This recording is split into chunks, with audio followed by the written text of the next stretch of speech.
नमस्कार। मैं छत्तीसगढ़ अखबार के यूट्यूब चैनल इंडिया आजकल के स्टूडियो से सुनील कुमार आज बहुत भारी मन के साथ आपके बीच में हूँ। जिस छत्तीसगढ़ में मैं बसा हुआ हूँ उसके सरगुजा इलाके में सूरजपुर नाम का एक ज़िला है। वहाँ कल एक ऐसी घटना हुई है जैसा मैंने कभी कल्पना में भी नहीं सोचा था कि ऐसा हो सकता है। मैंने नक्सल हिंसा बहुत करीब से देखी हुई है इसी प्रदेश में रहते हुए। नक्सली तरह तरह से हिंसा करते हैं, जन सुनवाई का एक नाटक करते हैं, लोगों को इकट्ठा करते हैं, उनके बीच में किसी को पुलिस का मुखबिर बताते हुए उसका गला काट देते हैं, उसको फांसी दे देते हैं। ये नक्सली करते आए हैं। लेकिन कल सरगुजा के सूरजपुर में जो हुआ है वो अकल्पनीय है। मैं कम शब्दों में आपको कहूं तो ये है कि वहां का एक नौजवान जो अपने आप को कांग्रेस पार्टी के छात्र संगठन NSUI का बतलाता है, उसी दावे के साथ वो फेसबुक पर तरह तरह की तस्वीरें पोस्ट करता है। पिछले मुख्यमंत्री भूपेश बघेल को बधाई देते हुए, उनको कका कहते हुए इस तरह के पोस्ट करता है। शायद उसकी गाड़ी पर भी NSUI लिखा हुआ था। शायद उसके साथ के जितने उठने बैठने वाले दूसरे लोग हैं वो NSUI से जुड़े हुए हैं। मैंने कुछ बड़े नेताओं से बात करने की कोशिश की। वो औपचारिक रूप से कुछ कहने को तैयार नहीं है, लेकिन उनका कहना है कि सरगुजा में ऐसे कई मवालियों को जिनको पार्टी से निकाला गया था, उनको पिछले 5 बरस में वापस लिया गया है पार्टी में। ये लड़का पार्टी में था नहीं था मुझको नहीं मालूम, लेकिन जो काम इसने किया है वो भयानक है। सूरजपुर के कुलदीप साहू पर यह तोहमत लगी हुई है कि वो वहाँ कबाड़ के धंधे में 2 नंबर का काम करता है। कबाड़ का धंधा बदनाम रहता है कई जगहों पर। उस पर और भी कई तरह के गलत काम करने की तोहमतें हैं। उसके खिलाफ पुलिस में शायद 20 से ज़्यादा मामले दर्ज हैं। उसको लोकसभा चुनाव के समय जिला बदर किया गया था और सूरजपुर और आसपास के लगे हुए कई जिलों में घुसने की उसको उस पर मनाही थी। लेकिन वैसे में वो वापस आकर उसी सूरजपुर में नेतागिरी कर रहा था। उसी सूरजपुर में तरह तरह के गैरकानूनी काम कर रहा था। और पुलिस ने जब उसको रोकने की कोशिश की, पकड़ने की कोशिश की उसके धंधे को, तो 2 दिन पहले उसने एक पुलिस वाले से बहस करके, सिपाही से बहस करके उसके ऊपर भट्टी पे कड़ाही में खौलता हुआ तेल था, वो उसके ऊपर तेल फेंक दिया। बुरी तरह से जले हुई हालत में वह सिपाही अस्पताल में पड़ा हुआ है। और उससे एक हेड कांस्टेबल का नाम लेकर उसने धमकी दी, कुलदीप साहू ने। फिर जब उसको घेर कर पकड़ने की कोशिश की गई दुर्गा विसर्जन के दिन, तो उसने अपनी गाड़ी चढ़ाने की कोशिश की, बड़ी गाड़ी चढ़ाने की कोशिश की पुलिस के ऊपर, और उसके बाद भाग निकला। तब से पुलिस उसको ढूंढ रही थी। ढूंढने वालों में एक मुस्लिम हेड कांस्टेबल भी था, अपनी ड्यूटी कर रहा था। रात 1 बजे तक लगातार पुलिस उसको तलाश करती रही, ढूंढती रही। उसी दिन सुबह की ये घटना थी कि उसने गाड़ी चढ़ाने की कोशिश की, गर्म तेल फेंक दिया एक पुलिस वाले पर। देर रात, आधी रात या उसके बाद जब यह हेड कांस्टेबल अपने घर पहुंचा तो देखा दरवाज़ा टूटा हुआ है, घर पूरा खून से लथपथ है, बिखरा हुआ है खून चारों तरफ। अपनों के अनिष्ट की आशंका सबसे पहले होती है, और यहाँ तो खून बिखरा हुआ था। बीवी और बेटी नहीं थे वहाँ पर, जिनको कि उस वक्त घर पर रहना चाहिए था। उसने अफसरों को खबर की, लोग वहाँ पहुँचे, पुलिस विभाग के तमाम लोग वहाँ पहुँचे। रात भर ढूंढते रहे। सुबह पता लगा कि वहाँ से कुछ किलोमीटर दूर उनकी लाशें अस्त व्यस्त कपड़ों के साथ या बिना कपड़ों के खेत में पड़ी हुई मिली, माँ बेटी की लाशें। जाहिर है उनके साथ क्या हुआ होगा। एक हेड कांस्टेबल जो काम कर रहा है, आधी रात तक एक मुजरिम को ढूंढ रहा है, जो जिला बदर है, जिसने पुलिस पर गर्म खौलता तेल फेंक दिया कड़ाही का, जो इतना दौलतमंद है कि उसकी तस्वीरें वो पोस्ट करता है। एक ऑडी कार के साथ उसकी तस्वीरें मुझको दिख रही है, कोई खास नंबर भी है 7777 जैसा। मैंने उसके मालिकाना हक को सर्च करने की कोशिश की तो सरकार की वेबसाइट काम नहीं कर रही थी कल, लेकिन उसके फेसबुक पेज पर भूपेश बघेल के साथ और कांग्रेस के और लोगों को लेकर न सिर्फ पोस्ट हैं बल्कि उसके दोस्तों की लिस्ट मैंने देखी तो उसमें भी NSUI के, जो कांग्रेस का छात्र संगठन है, उसके कई लोग हैं NSUI के। जाहिर है कि लोगों को पता था कि ये NSUI नाम का इस्तेमाल कर रहा है। भूपेश बघेल के एक सबसे करीबी उनके राजनीतिक सलाहकार विनोद वर्मा के बेटे की कंपनी जो है वो तो यहाँ पर लाखों रुपया महीना कांग्रेस से लेकर सोशल मीडिया मैनेज करती थी कांग्रेस पार्टी का, और भूपेश बघेल का बड़ा करोड़ों का भुगतान मिला था उस कंपनी को। अगर कोई मवाली जो जिला बदर हो रहा है, अगर कोई ऐसा व्यक्ति जिसके 20-20 जुर्म दर्ज हैं, जिसके खिलाफ जो 2 नंबर के धंधों में लगा हुआ है, अगर वो कका के साथ फोटो अपनी पोस्टर बनाकर पोस्ट कर रहा है, अगर वो सरगुजा के एक मंत्री अमरजीत भगत के साथ अपनी फोटो सोशल मीडिया पर पोस्ट कर रहा है, तो कांग्रेस के लोग क्या कर रहे थे? 5 बरस में कांग्रेस ही देख रही थी छत्तीसगढ़ को, सरकार के तरफ से भी और पार्टी की तरफ से भी। बहुत सारे सवाल उठते हैं। आज कांग्रेस पार्टी आमादा है अपने आप को इस लड़के से दूर करने के लिए, कर सकती है। लिस्ट जारी कर रही है कांग्रेस पार्टी की युवक की, NSUI के पदाधिकारियों की लिस्ट में इसका नाम नहीं है, नहीं रहा होगा ताज़ा लिस्ट में, हो सकता है पुरानी लिस्ट में रहा हो, क्योंकि जो कार इसकी दिख रही थी मुझको कल टीवी चैनलों के रिपोर्ट्स में, उसमें कोई ऐसी तख्ती लगी हुई दिख रही थी NSUI की। मुझको जो कहा गया है वो ये है, जानकार व्यक्ति ने कहा है कि कल जब ये फरार हुआ है तब भी NSUI के एक पदाधिकारी की गाड़ी में फरार हुआ है, ऐसा कहा गया है, एक जिम्मेदार व्यक्ति ने बतलाया है मुझको। अब सवाल ये उठता है कि एक मुजरिम को पकड़ने की ड्यूटी अगर एक हेड कांस्टेबल कर रहा है तो उसके घर जाकर उसके बीवी और बेटी को तलवार से काट डालना और उनकी लाशों को ले जाके खेत में फेंक देना, लाश के साथ जो सुलूक किया गया है मैं यहाँ पे आपसे कह नहीं सकता, आपका दिल दहल जाएगा। जिन लोगों को वो तस्वीरें मिली हैं उन्होंने डिलीट कर दी, देखने की उनकी हिम्मत नहीं पड़ी दोबारा। मैंने कहा मुझको भेजना मत इन तस्वीरों को, मैं देखना नहीं चाहता, मैं देख भी नहीं सकता। अपनी ड्यूटी पूरी करने वाले के बीवी और बेटी को तलवार से काट कर फेंक देना, ये कांग्रेस का है नहीं है, ये एक अलग बात है। ये उस जगह का मवाली था, उस जगह इसके खिलाफ 2 दर्जन के करीब रिपोर्ट लिखी हुई थी, इसको वहाँ से जिला बदर किया गया था और ये वहाँ बेताज बादशाह की तरह गुंडागर्दी कर रहा था। कैसे हो सकता है ये? मुझको थोड़ा सा अरसा हो गया है जर्नलिज्म में, मुझको देश में ऐसी और कोई दूसरी खबर याद नहीं पड़ती है। मुजरिम पुलिस को तो मारते रहते हैं, मुजरिम दूसरे सरकारी अफसरों को भी मारते रहते हैं, लेकिन किसी मुजरिम ने एक अफसर के घर जाके उसकी बीवी और बेटी को इस तरह काट कर फेंक दिया हो, उनके साथ ऐसा सुलूक किया हो, ऐसा मुझको याद नहीं पड़ रहा है। हो सकता है याददाश्त मेरी कम हो, लेकिन मुझको याद नहीं पड़ रहा है। आपको याद पड़े तो आप कमेंट बॉक्स में लिखिएगा, ऐसी कोई घटना अगर याद पड़े तो। मैं सोच रहा हूँ क्या हो गया है छत्तीसगढ़ को। मैं रोजाना देखता हूँ नाबालिग लड़की से बलात्कार, छोटी बच्ची से बलात्कार, महिला से बलात्कार, रोज का मामला है।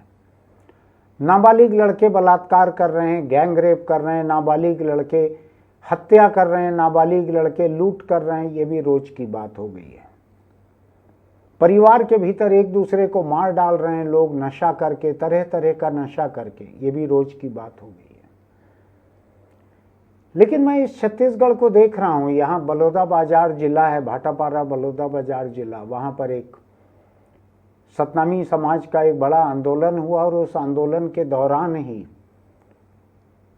कलेक्टर का दफ्तर और एसपी का दफ्तर इनको जला दिया गया। ये भी मुझको हिंदुस्तान में पहले कभी सुनाई नहीं पड़ा था। कलेक्टर और एसपी के दफ्तर को जला देना, ये सुनाई नहीं पड़ा था।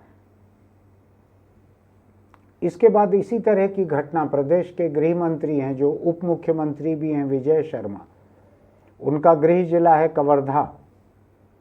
उस कवर्धा में ऐसी ही घटनाएं हुई।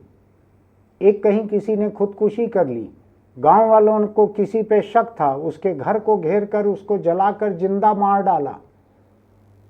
उसके बाद पुलिस ने, गृह मंत्री वहीं के विधायक हैं उसी इलाके के, उनकी पुलिस ने उन्हीं के साथ फेसबुक पे फोटो वाले एक नौजवान को पीट पीट कर मार डाला।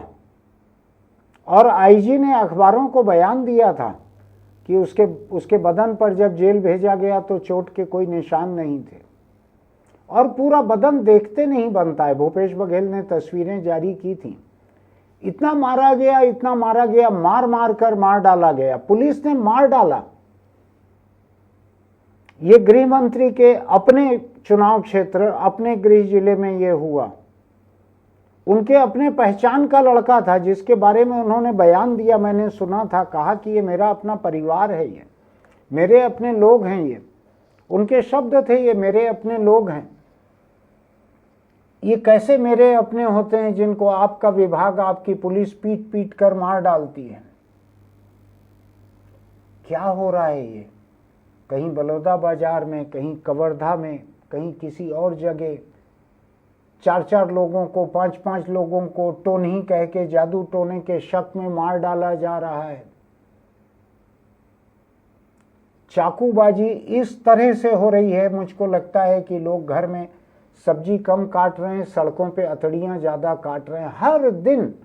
हर दिन कई शहरों में चाकू चल रहे हैं, लोगों को मार डाला जा रहा है। नशे का हाल यह है कि केंद्रीय गृह मंत्री अमित शाह यहां बोल के जाते हैं कि पूरे देश के मुकाबले छत्तीसगढ़ में गांजे की खपत बहुत ज्यादा है। देश के औसत से बहुत ज्यादा गांजे की खपत है। आज सुबह की खबर है कि मध्य प्रदेश में बिकने के लिए बनी हुई 35 लाख की शराब यहां एक जगह बरामद हुई है।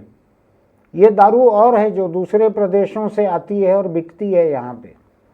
खुद यहाँ की दारू जो है उसकी बिक्री में कोई कमी नहीं है, जो सरकारी रिकॉर्ड में है उसके हिसाब से छत्तीसगढ़ देश में तीसरे, चौथे, 5वें नंबर पर है दारू की खपत में।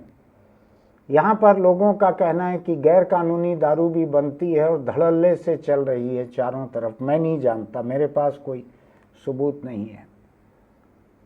लेकिन हाल यह है कि इस बड़े पैमाने पर जुर्म हो रहे हैं, इतने बड़े बड़े जुर्म हो रहे हैं, इतने हिंसक और इतने विभत्स जुर्म हो रहे हैं। ऐसे मारा जा रहा है लोगों को। नाबालिग आदिवासी लड़कियों के साथ गैंग रेप हो रहे हैं, नाबालिग लड़के गैंग रेप कर रहे हैं, नाबालिग लड़के कत्ल कर रहे हैं। क्या हो रहा है? पुलिस क्या कर रही है? एक नज़ारा मुझसे भूलते नहीं भूलता है। गृह मंत्री के अपने जिले कवर्धा में उन्होंने घोषणा की थी, पहले वो वीडियो भी मैंने देखा था, मुझको भरोसा नहीं हुआ अपने कानों पर। मैं चुप रहा, सुन लिया मैंने चुपचाप। उन्होंने कहा कि जब कांवड़ यात्रा कवर्धा जिले में प्रवेश करेगी तो एसपी और पुलिस विभाग का अमला उसकी आरती उतारेंगे, फूलों से स्वागत करेंगे। एक आध शब्द आगे पीछे हो सकता है, बात यही थी। ये उनका वीडियो था। कांवड़ यात्रा के दौरान चारों तरफ अतिरिक्त चौकसी की जरूरत पड़ती है। तनाव होता है, कई जगह मारपीट होती है। वहां पर पुलिस अपना काम छोड़कर आरती उतार रही है, फूल बरसा रही है। इसका वीडियो बनवाया वहाँ के एसपी ने। वीडियो बनवाने के सबसे बड़े शौकीन हैं वो। पूरे हिंदुस्तान में एक भी आईपीएस अफसर नहीं है जिसके इतने वीडियो बनते हों। वो खाना भी खा पाते होंगे बिना वीडियो बनवाए, मुझको लगता नहीं है। तो उनका उस जिले में कांवड़ यात्रा की आरती उतारते हुए, स्वागत करते हुए, फूल बरसाते हुए पुलिस का वीडियो बना। वो वीडियो बतलाता है पुलिस का बनाया हुआ कि किस तरह परेड करके ये तैयारी की गई कि पुलिस कैसे करेगी स्वागत। परेड हो रही है और कोई धार्मिक या देशभक्ति के गाने उसमें डाले गए उस वीडियो में। ऐसी पूरी फिल्म बनाई गई। ड्रोन कैमरे लगाए गए, इधर कैमरे लगाए गए, उधर कैमरे लगाए गए और पुलिस ने स्वागत किया। मुझको दिल्ली से एक बहुत बड़े रिटायर हो चुके बहुत बड़े अखिल भारतीय सेवा के अफसर ने फ़ोन करके कहा कि आपके प्रदेश में ये क्या हो रहा है। अखिल भारतीय सेवा के जो अफसर ये काम कर रहे हैं, क्या उनको मालूम नहीं है कि सेवा शर्तें उनको ऐसे किसी भी धार्मिक कार्यक्रम में शामिल होने से रोकती है। मैंने कहा मुझको तो कम से कम नहीं मालूम है, जो आईएएस आईपीएस अफसर हैं उनको ज़्यादा पता होगा। तो पुलिस इस प्रदेश में स्वागत करने में लगी हुई है। कहीं वो गाय की सेवा कर रही है, अलग अलग तरीके से, कहीं धार्मिक कार्यक्रमों में लगी हुई है। मुझको नहीं मालूम। ये कांवड़ वाला तो मैंने वीडियो देखा, दोनों देखा, गृह मंत्री का कहा हुआ भी देखा और पुलिस के स्वागत के आरती का भी देखा। सारी महिला अफसरों को झोंक दिया गया था, आरती उतार रही हैं, बाकी लोग फूल बरसा रहे हैं। बहुत ही धार्मिक और भक्ति भाव से भरा हुआ माहौल था वो। क्या पुलिस प्रदेश में इसीलिए है? क्या पुलिस प्रदेश में इसलिए है कि राजधानी के बगल के जिले में गौ गुंडे जो हैं, गाय को बचाने के नाम पे गुंडागर्दी करने वाले लोग, जानवरों के कारोबारी लोगों की गाड़ी को, भैंसों से लदी हुई गाड़ी को 63 किलोमीटर पीछा करते हैं, 63 किलोमीटर। और वो पशु कारोबारी पुलिस को खबर करने की कोशिश करते हैं, फ़ोन करते हैं, कंट्रोल रूम में बतलाते हैं कि हमारा पीछा किया जा रहा है, ये मारेंगे हमको। गाड़ी पे हमला होता है, गाड़ी के सामने कील लगे हुए पट्टे फेंक कर गाड़ी को पंक्चर किया जाता है, चक्का खत्म हो जाता है। उसके बाद लोगों को बुरी तरह से मारते हैं गौ गुंडे और पुलिस साबित करने में लग जाती है कि ये खुद ही पुल से कूद कर मर गए। पोस्टमार्टम कहता है कि कोई निष्कर्ष पे नहीं पहुंचा जा सकता। जब आप पुलिस को इस तरह के काम में झोंक दे रहे हैं, धार्मिक कामों में झोंक दे रहे हैं, और पुलिस खुद अपने मिजाज से, ये कम से कम पिछली 5 साल की कांग्रेस सरकार के समय का विकसित हुआ मिजाज बतला रहा हूं। तमाम किस्म के गैर कानूनी कामों में जब पुलिस भागीदार हो जाती है, बड़े बड़े अफसर, आईजी एसपी के रैंक के अफसर जब भागीदार हो जाते हैं, दारू के धंधे में, कबाड़ में, कोल ट्रांसपोर्ट में, हर किस्म के धंधे में जब वो शामिल हो जाते हैं, भागीदार हो जाते हैं, तो यही नौबत आती है कि ऐसा धंधा करने वाले मवाली जो हैं, इनकी बड़े बड़े अफसरों से भागीदारी रहती है। मैं सूरजपुर के बारे में नहीं जानता, मैं सरगुजा के अफसरों पे टिप्पणी नहीं कर रहा हूँ। मैं एक बड़ी बात कह रहा हूँ कि यही होता है। पुलिस का हाल इस कदर खराब है यहाँ पर। जब मैंने राजधानी से लगे हुए आरंग के पुल पर पशु कारोबारियों को इस तरह से मार दिए जाने के बारे में, भीड़ हत्या कर दिए जाने के बारे में पुलिस से बात करने की कोशिश की तो पुलिस के हर अफसर ने हाथ खड़े कर दिए। तो मैंने कहा आप इतने जल्दी हाथ खड़े कर दे रहे हैं? तो उन्होंने कहा हमारे हाथ बंधे हुए हैं। मैं नाम नहीं ले सकता, निजी बातचीत में कहा था मुझसे अफसरों ने, जो जांच कर रहे थे, जो विभाग के अफसर थे, उनका ये हाल था। क्या हो गया है इस प्रदेश को? नशे में जिस तरह से जुर्म किए जा रहे हैं, दारू पीने के लिए पैसा मांगा, पैसा नहीं दिया तो नाबालिग लोगों ने मर्डर कर दिया। जिस वक्त की मैं ये बात बतला रहा हूँ आपको, जिस सरगुजा के, जिस सूरजपुर जिले की मैं बात बतला रहा हूँ, ये घटना हुई ही है। और इसी जिले में 12वीं की एक छात्रा से 5 लड़कों ने इकट्ठे होकर रेप किया, उसको जंगल में फेंक कर चले आए, मान लिया कि वो मर गई है, जिंदा निकल आई। पुलिस वहां की इसकी रिपोर्ट 2 दिन तक लिखने को तैयार नहीं थी कि व्यस्त है वो। वहां कांग्रेस के बड़े नेता हैं टीएस सिंहदेव, पिछले भूतपूर्व उप मुख्यमंत्री भी हैं कांग्रेस सरकार के। उन्होंने दखल दिया, उन्होंने कहा कि रिपोर्ट क्यों नहीं लिख रहे हो। उनके दखल के बाद रिपोर्ट लिखी गई, उनके दखल के बाद लड़की का शायद मेडिकल कराया गया। क्या हो रहा है ये?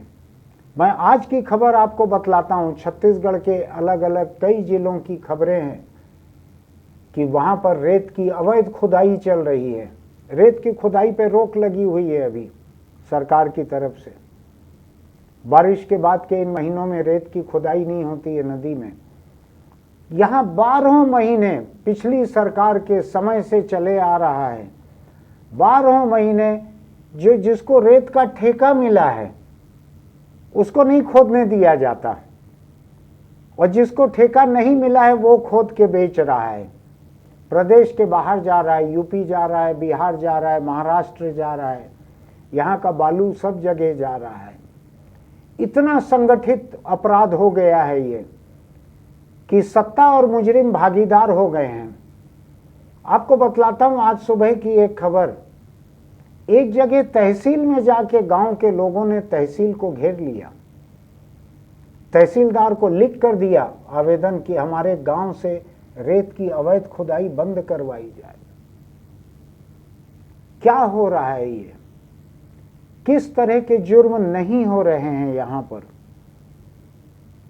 जितना गांजा पकड़ाया जा रहा है, जितना गांजा बिक रहा है, जितने तरह के दूसरे नशे के सामान बिक रहे हैं, अंधाधुंध है वो। जिस तरह से सरकार को आए 10 महीने हो गए भाजपा की सरकार को आए हुए, अभी तक यहां पर महादेव सट्टा जारी है। मुझको लगता था कि भाजपा की सरकार दिल्ली में है, भाजपा की सरकार यहां पे है, दोनों ही सरकारें महादेव की भक्त हैं। महादेव के नाम पर ये जो जुर्म चल रहा है, ये सब बातें एक तरफ रही, लेकिन सूरजपुर में कल जो हुआ है, क्या इससे भयानक कुछ और हो सकता है? कि जो हेड कांस्टेबल ड्यूटी कर रहा है, मुजरिम को पकड़ने की ड्यूटी कर रहा है, मुजरिम उसके घर जाकर उसकी बीवी और बच्ची को काट कर मार डाल रहा है और अपने साथियों सहित ले जाकर इन 2 लाशों को बाहर फेंक दे रहा है खुले में। और क्या किया गया है मैं उस पर जाना नहीं चाहता। पुलिस जब जानकारी देगी आपको पता लगेगा। मुझको जो पता लगा है, उन लाशों की जो हालत देखने में आई है, जो तस्वीरें उसकी आई है, वो कोई देख नहीं सकते। जिनमें दिल होगा भीतर वो देख नहीं सकते, ऐसी तस्वीरें हैं। पुलिस खुद, इस प्रदेश की पुलिस, इस प्रदेश के गृह मंत्री विजय शर्मा, उनकी मातहत पुलिस, उस पुलिस का ये हाल है। पुलिस का हाल ये तब है जब आज भाजपा के लोग ये आरोप लगा रहे हैं कि मवाली, गुंडा, गैंगस्टर, माफिया जो है ये एनएसयूआई का था, कांग्रेस के छात्र संगठन का था। मैं मान लेता हूं कि एनएसयूआई का था वो। पिछले 10 महीने में आपने क्या किया? उसके जुर्म के साम्राज्य को तोड़ने के लिए आपने क्या किया? क्या सूरजपुर की पुलिस भी आरती उतार रही थी और फूल बरसा रही थी? क्या ये पुलिस का काम है? ये बहुत सारे जवाब इस सरकार को देने चाहिए, खासकर कानून व्यवस्था को लेकर। जो हालत हो गई है, मुझको आज सुबह एक पत्रकार ने कहा कि अब यहाँ रहने की हिम्मत नहीं होती है। मैंने कहा पाकिस्तान का वीज़ा तुमको दिलवाने लगेंगे अगर मुंह खोला तो। मुस्लिम नहीं है पत्रकार, मैं साफ कर दूं। मैंने कहा पाकिस्तान का वीज़ा दिलवाने लगेंगे अगर ऐसी बात कहोगे तो। कहा कि क्या भरोसा है जिंदगी का? सड़क पर लोग जिसको चाहे उसको चाकू मार रहे हैं, दारू पीने का पैसा मांग रहे हैं, पैसा न मिलने पर चाकू मार रहे हैं। एक गांव में, छत्तीसगढ़ का ही, यहीं पास का ही एक गांव, उसमें एक लड़का ऐसी गुंडागर्दी करता था, 20 केस उसके खिलाफ दर्ज थे। फिर गांव में चाकू लेके लोगों को धमका रहा था, पैसा मांग रहा था दारू पीने के लिए। गांव के लोगों ने पीट पीट कर उसको मार डाला। गांव के लोगों ने उसको पीट पीट कर मार डाला। जाहिर है कि उनका भरोसा नहीं रह गया पुलिस पर, अदालत पर, इसलिए खुद पीट पीट कर मार डाला। ऐसा नहीं है कि गांव के लोगों को खतरा समझ में नहीं आया होगा, लेकिन उन्होंने पीट पीट कर मार डाला। मैं अभी थोड़ी देर पहले की बात बतला रहा हूं। मैं इसी मुद्दे पर अखबार के लिए एडिटोरियल लिख कर ये एडिटोरियल रिकॉर्ड कर रहा हूं। जो पुलिस परिवार संगठन नाम से एक संगठन है यहां पर, कि पुलिस वालों का जो परिवार है उसका संगठन, ये पिछली सरकार के समय भी ये आंदोलन किया, इसने मांग की कि पुलिस को साप्ताहिक छुट्टी दी जाए, कुछ किया जाए। उस संगठन के नेता ने एक वीडियो रिकॉर्ड करके अपना भेजा है, हम कोशिश करेंगे आपको यहाँ दिखाएं। सरगुजा के सूरजपुर में इस हेड कांस्टेबल के परिवार के साथ जो हुआ है, इसको लेकर उसने कहा है कि इसको जो गिरफ्तार करने में मदद करवाएगा उसको पुलिस परिवार संगठन ये 50,000 रुपये देगा, और इसको मुठभेड़ में जो मारेगा उसको 1 लाख रुपए का इनाम देगा। जय हिंद दोस्तों, मैं आपका दोस्त उज्जवल दीवान। सूरजपुर की शर्मनाक घटना के लिए एक बार फिर से मैं आप लोगों के बीच आ गया हूं। हमारे पुलिस परिवार के प्रधान आरक्षक की पत्नी और बेटी की निर्ममता से हत्या कर दी गई है, ये तो आप सभी जानते हैं।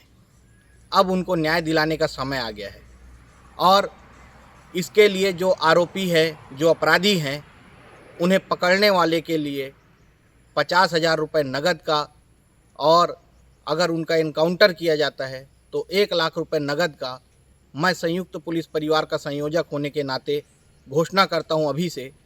और छत्तीसगढ़ में जो पुलिस की स्थिति इतनी बदहाल हो गई है, पुलिस कर्मचारी सुरक्षित नहीं, उनका परिवार सुरक्षित नहीं, तो आप सोच सकते हैं कि जनता कितना सुरक्षित महसूस कर रही होगी। इसलिए मैं एक बार फिर से आप लोगों को बता देता हूं कि जो हमारे हवलदार की पत्नी और बेटी की हत्या करने वाला आरोपी है, या जो भी आरोपी होंगे, उन्हें पकड़ने वाले को 50,000 रुपये नगद, और अगर उनका इनकाउंटर किया जाता है तो इनकाउंटर करने वाली टीम को 1 लाख रुपये नगद की मैं घोषणा करता हूं। और पीड़ित परिवार को न्याय दिलाने के लिए 20 अक्टूबर 2024 को सूरजपुर से मैं अपने संयुक्त पुलिस परिवार के साथ रैली करूंगा, और जब तक न्याय नहीं मिलेगा मैं सूरजपुर में डटा रहूंगा। आज आप लोगों को यही बताने के लिए आया था कि संयुक्त पुलिस परिवार एक हो जाइए। अब आपके अधिकारों और आपके परिवार के हक की लड़ाई शुरू हो चुकी है। जय भारत, जय छत्तीसगढ़, जय जवान, जय किसान। ये पुलिस परिवार संगठन को कहने की ये मजबूरी हो रही है। मुठभेड़ में मारने वाले के लिए 1 लाख रुपए का इनाम पुलिस परिवार आज ही घोषणा की है उन्होंने।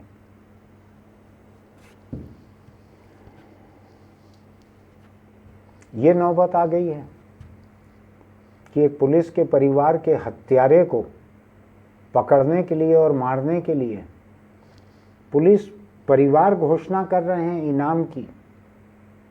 पकड़ा तो 50,000, मारा तो 1 लाख रुपया।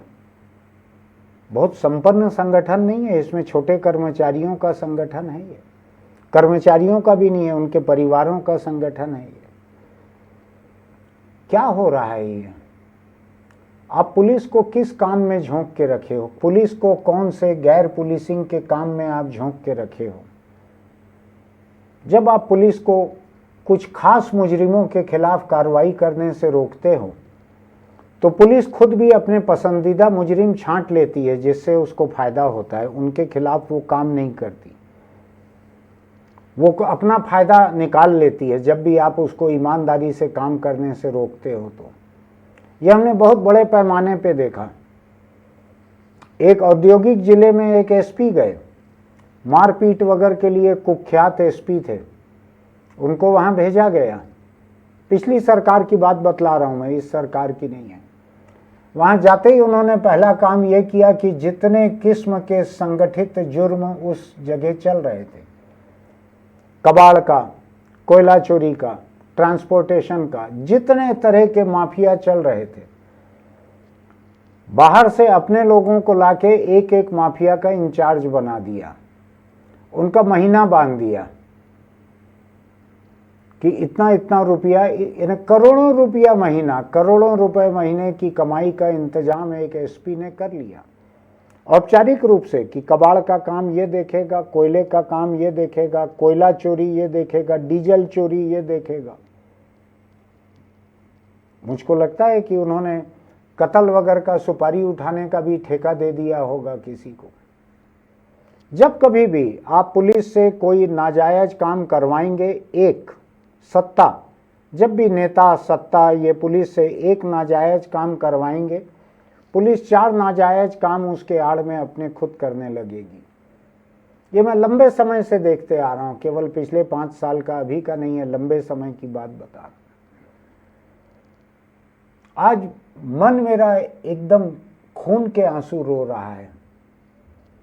एक हेड कांस्टेबल, उसके दिल पे क्या गुजर रही होगी कि वो आधी रात तक बाहर मुजरिम को ढूंढ रहा है, और वो मुजरिम बड़ी बड़ी महंगी महंगी गाड़ियों में घूमता है, सामने पिस्टल या रिवॉल्वर रख के फेसबुक पर फोटो पोस्ट करता है। ऐसा मुजरिम, ऐसा ताकतवर मुजरिम, जिला बदर करने से भी कोई फर्क नहीं पड़ता, वो आकर सिपाही पर गरम तेल फेंक देता है, गाड़ी चढ़ाने की कोशिश करता है और परिवार को मार डाला है। इससे बड़ा क्या होगा? मुझको लगता है कि छत्तीसगढ़ की सरकार को बैठकर आत्ममंथन करना चाहिए अपने प्रदेश में कानून व्यवस्था की हालत को लेकर,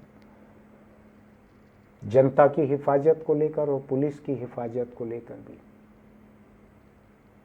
मुझको लगता है कि सरकार को बिना देर किए हुए कोई रुपया पैसा भरपाई नहीं कर सकता, लेकिन मैं ये मांग करता हूं कि सरकार उस परिवार को, जिसके 2 लोगों को अगर सच में ही इसी मवाली ने, इसी गैंगस्टर और माफिया ने मारा है, अगर ये स्थापित हो जाता है, तो ऐसी ड्यूटी करने वाले अफसर के परिवार की इन 2 मौतों को लिए कम से कम 1-1 करोड़ रुपए का मुआवजा सरकार को देना चाहिए, कम से कम 1-1 करोड़ रुपए का मुआवजा।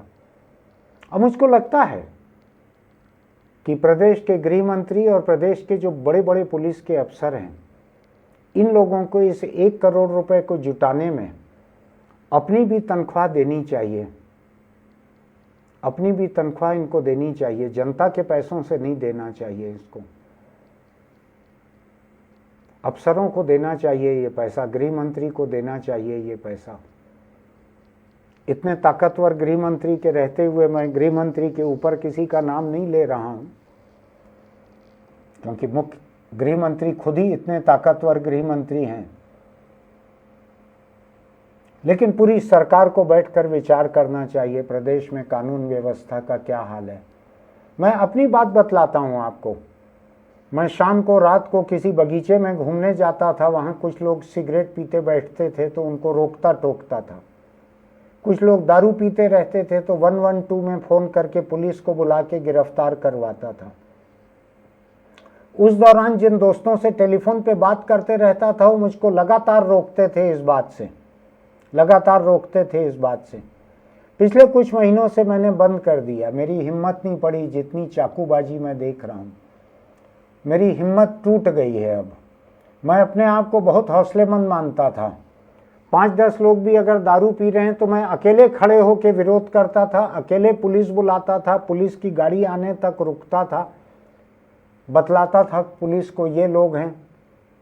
अब हिम्मत टूट गई है इस प्रदेश में, अब नहीं रह गई है हिम्मत। अब जिस तरह से चाकू का अतड़ियों से रिश्ता हो गया है, अब हिम्मत नहीं रह गई है। और बड़े बड़े अफसरों का, सरकार के बड़े बड़े लोगों का जो हाल है आज, आप भी हिम्मत दिखाएं, ऐसे मौक़ों पर न दिखाएं, आप खुद तय करें। मेरी तो हिम्मत टूट गई है। मैं बस इसी पे अपनी बात खत्म करता हूं। मैंने इससे अधिक बड़ी हिंसा ड्यूटी करने वाले पुलिस परिवार के साथ नहीं देखी है। आपने देखी हो तो जरूर आप कमेंट बॉक्स में लिखिएगा। मैंने नहीं देखी है। एक बेकसूर महिला को और उसकी बेटी को आप तस्वीर देखेंगे तो रोना आ जाएगा। कल से छप रही है, हम दिखाने की कोशिश करेंगे आपको। क्या हो गया ड्यूटी करने वाले के परिवार का ये हाल। और एक हेड कांस्टेबल के स्तर पर कोई सौदा नहीं होता है माफिया से, ये बड़े अफसर करते हैं। ये बेकसूर मारा गया है ये परिवार। मेरे पास कहने को कुछ नहीं है, मेरे कम कहे को आप अधिक समझिए। अगर आप सरकार में हैं तो बैठकर आत्ममंथन आत्मविश्लेषण कीजिए और ये कोशिश कीजिए कि अभी इस सरकार को 4 साल बाकी हैं, कैसे प्रदेश में कानून व्यवस्था की हालत को सुधारा जा सकता है, कैसे पुलिस का मनोबल दोबारा कायम किया जा सकता है, कैसे पुलिस को आरती उतारने के बजाय जुर्म रोकने के लिए लगाया जा सकता है।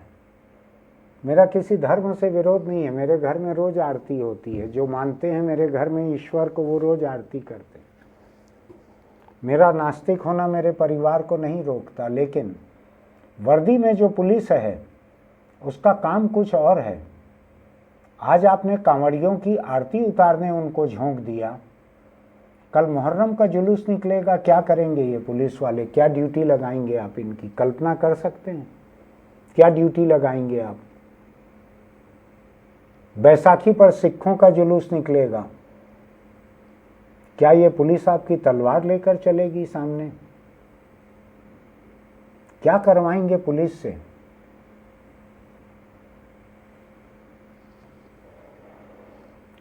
आपको मेरी ये बात अगर सोचने पर मजबूर करती है तो हमारे YouTube चैनल इंडिया आजकल को सब्सक्राइब कीजिएगा, नोटिफिकेशन की बटन दबाइएगा, लाइक कीजिएगा, कमेंट बॉक्स में लिखिएगा। मेरी बात को सांप्रदायिक, मेरी बात को हिंदू के खिलाफ मत मानिएगा।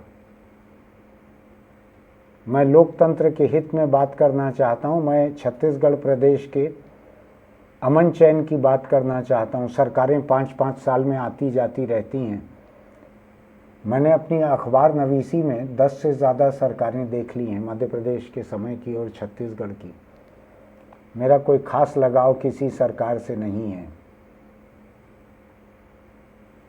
1977 में जनता पार्टी की सरकार मध्य प्रदेश में मेरे सामने बनी थी, जिसका छत्तीसगढ़ पर भी राज्य था। मैं तब से देखते चले आ रहा हूँ। इतना भयानक मंजर मैंने कहीं नहीं देखा है कि जो ड्यूटी कर रहा है पुलिस वाला, जिस गुंडे माफिया को पकड़ने की कोशिश कर रहा है, वो पुलिस वाले के घर जाके उसकी बेटी और बीवी को मार डाले इस तरह से। आप सोच के देखिएगा, इसके बाद किसकी हिम्मत बचेगी ड्यूटी करने की। करेंगे लोग, वफादार हैं, बहुत वफादार हैं, करेंगे लोग मेहनत, लेकिन हिम्मत किसकी बचेगी। किसी गुंडे मवाली के खिलाफ कार्रवाई करते हुए कोई पुलिस वाले क्या बार बार फ़ोन लगाकर अपने घर की हिफाजत की जांच नहीं करेंगे? क्या घर लौटना नहीं चाहेंगे? क्या करेंगे? खराब हालत बना के रखी है आपने इस प्रदेश की। आत्ममंथन कीजिए। फिर मिलेंगे। पुलिस की बात है इसलिए छोटी सी बात चलते चलते कह रहा हूँ, कभी कानून अपने हाथ में मत लीजिए, कभी गुंडों के साथ मत उठिए बैठिए, कभी हिंसा करने वालों को साथ मत दीजिए, कभी मुजरिमों को फरार होने में मदद मत कीजिए, कभी कोई किसी नाबालिग लड़की को भगा के ले आए तो अपने घर में रहने की जगह मत दीजिए। इन तमाम किस्म के जुर्म में पुलिस को खबर कीजिए। सबसे पहले पुलिस के बहुत सारे नंबर हैं, पुलिस को खबर कीजिए, सोशल मीडिया पर लिखिए, पुलिस को कार्रवाई करनी पड़ेगी। लेकिन मुजरिमों का साथ मत दीजिए, मुजरिमों के साथ उठिए बैठिए मत।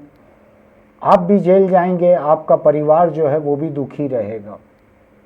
अपने आप को बचा कर रखिए, कानून का साथ दीजिए और मुजरिमों से दूर हटिए। आज बस इतना ही।